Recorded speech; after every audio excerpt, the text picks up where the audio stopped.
A long, close, and let's be honest, uninspiring election campaign is finally all but over. And while the result may not be clear tomorrow evening, as I said, at least the political action from there on in won't so much involve us, the people, for another 3 years. Unless, of course, the result's so inconclusive that we need to return to the polls. Now, I doubt that's where we're going to land up, but it's not impossible. It's happened recently in Israel. They've needed 3 elections to finally form a government. There was one poll out today. We've got news poll coming in at 9 p.m. or thereabouts this evening, but one in the papers today in the Financial Review that had Labor's vote falling again and the coalition's rising. But it still had Labor ahead on preferences, 53 to 47. So that's a clear win there. Then there was the psychic octopus at the Sydney Aquarium that picked Scott Morrison, and the psychic crocodile in Darwin that picked the Labor leader, Anthony Albanese. But don't laugh, the croc and the octopus would have had as much political nous as some of the commentators on the ABC. For what it's worth, I think this election is actually too hard to call. And for that reason, I'll explain tonight, it'll be a very, very interesting 24 hours. It wouldn't surprise me if Labor wins the seat of Leichhardt in far north Queensland, and maybe Longman in the outer fringes of Brisbane and the CBD seat of Brisbane itself as well. Throw in Chisholm here in the Melbourne eastern suburbs, Reid in Sydney, Boothby in Adelaide, Bass in northern Tasmania, and Swan and potentially Pearce in the west. And if money and manpower, if not political logic, can flip once safe seats, Kooyong and Goldstein in Melbourne and Wentworth McKellar in Sydney, Curtin in Perth as well, are all at risk to the Teals, although I do say I think Josh Frydenberg will hang on. Now, on the other hand, the coalition could actually pick up seats. Patterson potentially, perhaps Dobell and Gilmore in New South Wales, just might get over the line in Corangamite in Victoria, that's down near Geelong, and perhaps to Lingiari in the NT. To win government, hold government, they've got to hold all of those existing seats. There is shy Conservatives out there. There's more than the pollsters think. And if so-called moderate Liberals have finally worked out Teals are actually just Greens in disguise, Scott Morrison could still be Prime Minister on Sunday. Throughout the campaign, the focus has been on the two leaders and what they've done, well or otherwise. But tonight, let's notice some of the others who are essential to making an election happen. Obviously, we're talking about the AEC, the Australian Electoral Commission, and the tens of thousands of staff needed to run the booths and count the votes.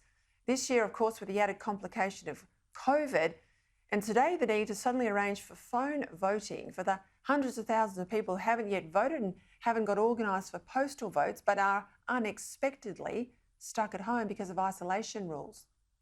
Then there's the hundreds and hundreds of volunteers and each and every one of the 151 seats in the House of Representatives that both big parties and many of the minor parties will deploy tomorrow.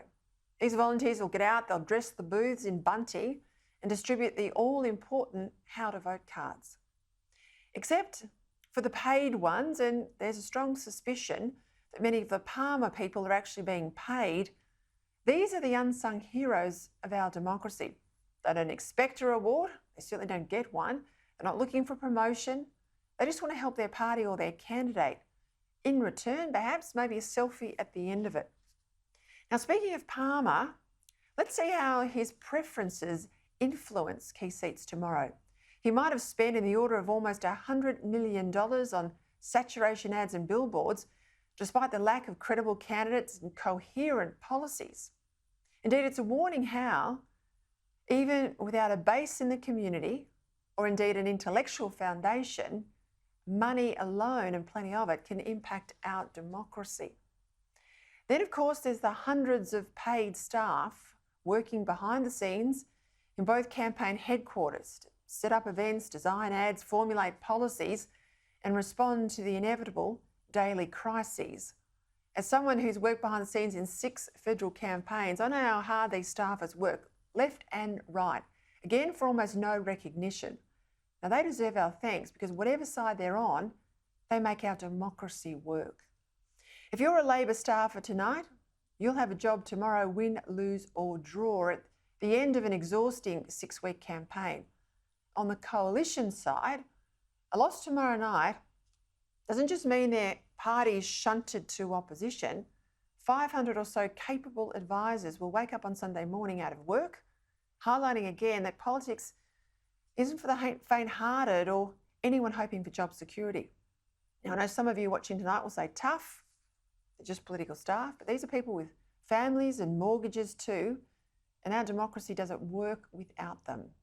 Having lived that life for so long, in these final hours of an election campaign, when I know everyone's exhausted and everything's up in the air, it's the staff that I'm thinking of.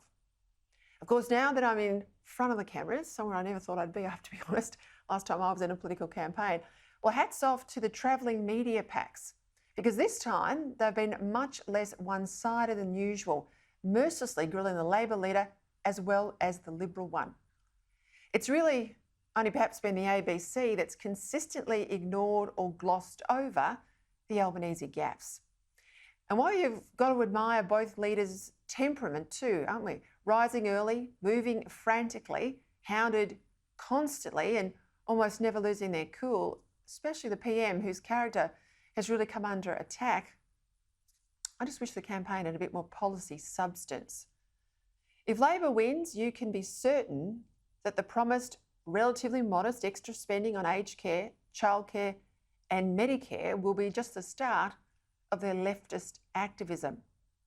The Republic will come back on the agenda, so to this voice to the Parliament, gender activism, all of that and more, and the Green left won't be able to contain themselves. And if the coalition does manage a second miracle win, this steady as she goes policy complacency is unlikely to survive much rougher economic and geopolitical waters ahead. Something will have to give on the coalition side. I don't think neither leader has levelled with us in the course of this campaign about his real plans for the future. It's simply not credible that their ambitions could be so modest. Given the scale of the challenges ahead, I think that's been the biggest disappointment for me. The tougher the times, the more important it is to have the safest pair of hands and a competent team around the Prime Minister. Hence my view tonight that I hope the coalition comes back. But I just hope it's a braver and better government in its fourth term than it has been in its third. And if Australia does elect a Labor government, or we end up with a hung parliament, which I think is almost worse, having lived through all of that last time, don't say I didn't warn you.